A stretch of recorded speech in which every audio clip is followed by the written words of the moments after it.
Bashkia Devoll ka organizuar në qytetin e Bilishtit një aktivitet të veçantë me rastin e ditës kombëtare të trashëgimisë kulturore.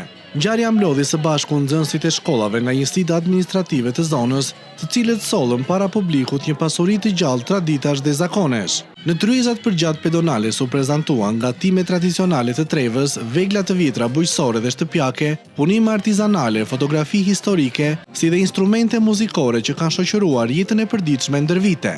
Po ashtu, kostumet popullore dhe ngjyre hijeshi, duke e bërë aktivitetin një udhëtim në për trashëgiminë e brezave. Bashkia Devoll këtë vit në bashkëpunim edhe me njësitë administrative dhe drejtoritë e kësaj shkolle ka zhvilluar këtë aktivitet i cili ka si qëllim të ruajë dhe të promovojë vlerat e trashëgimisë kulturore.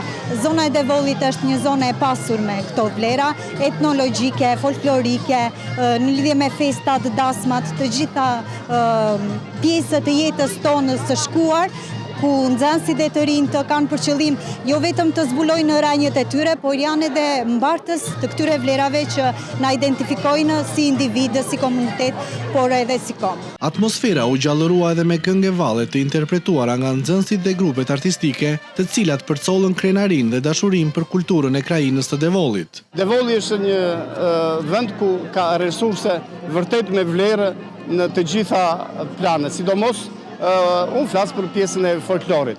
Folklori i Devollit është tepër i pasur.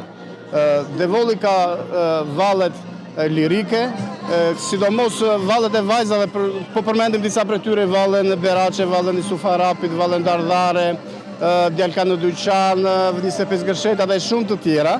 Ndërsa në vallet e burrave, të cilat trashëgohen edhe në djemtë, janë Valja Berace, Valja Kaçakshe, Valja Sanajt, dhe ajo që është që përfaqëson Devollin, apo mbi të është shkruar jeta, puna e Devolliut, është Valja Devolliçe. Ajo është një si kuror mbi kokën e çdo Devolliut. Ky aktivitet u prit me interes të madh nga qytetarët, duke u zhndëruar në një festë të vërtetë të identitetit kulturor dhe një thirrje për të ruajtur dhe trashëguar tek brezat e rinj vlerat e pachmueshme shpirtërore e materiale.